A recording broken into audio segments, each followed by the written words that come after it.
But let's start with a story that should really shock you and shame all of us. At a time when the Karnataka government is claiming it's pushing ahead with an anti-superstition bill, a bizarre incident has happened in the village in the state's Chitradurga district. A young man has been paraded naked to appease rain gods and get some relief from the drought in Pantherhalli village. Chitradurga is one of the districts that has been affected by acute drought this year, and for months drinking water was being supplied through tankers. If this is not India's shame, then I wonder what is. Shocker from Karnataka.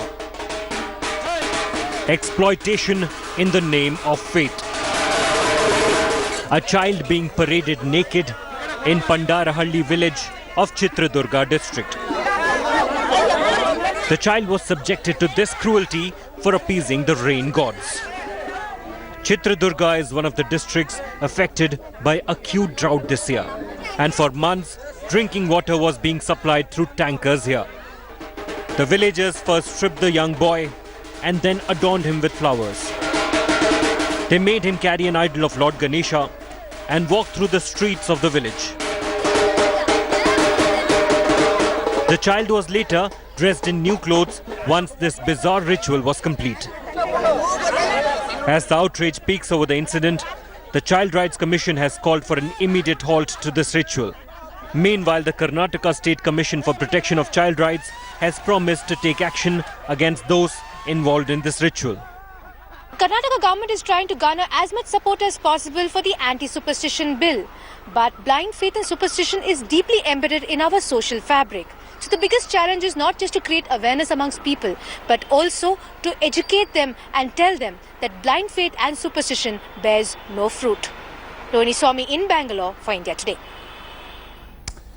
I want to go straight across to Meena Jain, former chairperson of the Child Welfare Committee, Government of Karnataka. I appreciate your joining us, Ms. Jain. Please tell us, how do you rationalize what we've just seen in Chitradurga for a national audience? What does this mean to see these kind of images in 2016 and 21st century India? Hi Rajdeep, this is a gross violation of child rights, and it's really shocking to see something like this happening in 2016. And it's high time people do not use children for all these kind of superstitious practices, and it has to be stopped. It's high time the people are educated on this, and also the Commission of Child Rights, Protection of Child Rights have to take action against this and stop something like this. I'm sorry to intervene, and I'm sorry to intervene and sound like a cynical journalist, but the fact is I'm sure this practice has been going on for years. I'm sure that the state is aware of it. I'm sure local officials are aware of it. I mean, let's be clear, can the Child Rights Commission do anything about it when the locals seem so deeply involved in a superstition of this kind to in a sense, appease the rain gods? Absolutely. I think the locals have to be, handled very stringently on this issue. And I'm sure this is happening for years, and it has just come to light. But you can imagine how many children might have been traumatized through these practices. And it's very important that the local community needs to be educated, and also there has to be some strict actions by the local official, especially the panchayat. The panchayat has to look into this. Are you saying that the resolution will come at the panchayat level? Because in Bangalore, in Karnataka, your state chief minister, as Chief Minister Siddaramaiah, has spoken about wiping out superstition and ensuring that those with vested interests do not get an opportunity to exploit it, and bringing in a strong anti-superstition bill. But these are laws that exist only on paper. It doesn't change anything on the ground. So am I to understand that this can only change if the panchayats get involved?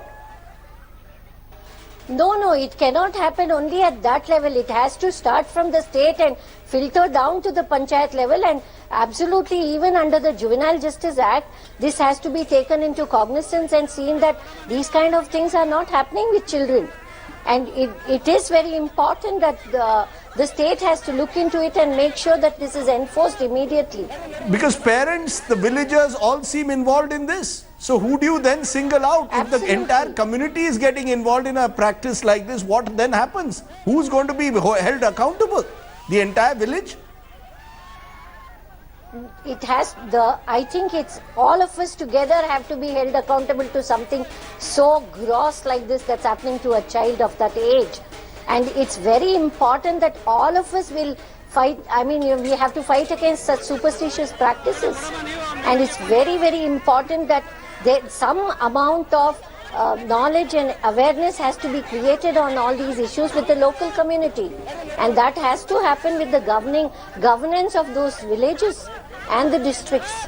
I'm going to leave it there, ma'am. You know, clearly the reason I've put it at the top of my program is because I really want people to know that even in 2016, parts of this country are still rife with superstition and young children are being exploited in this manner. I hope, ma'am, you will take this story to your government there in Karnataka and raise the consciousness perhaps of the child rights authorities as well as the government of Karnataka. Thank you very much, ma'am, for joining me and giving us your perspective. Thank you very much, Meena.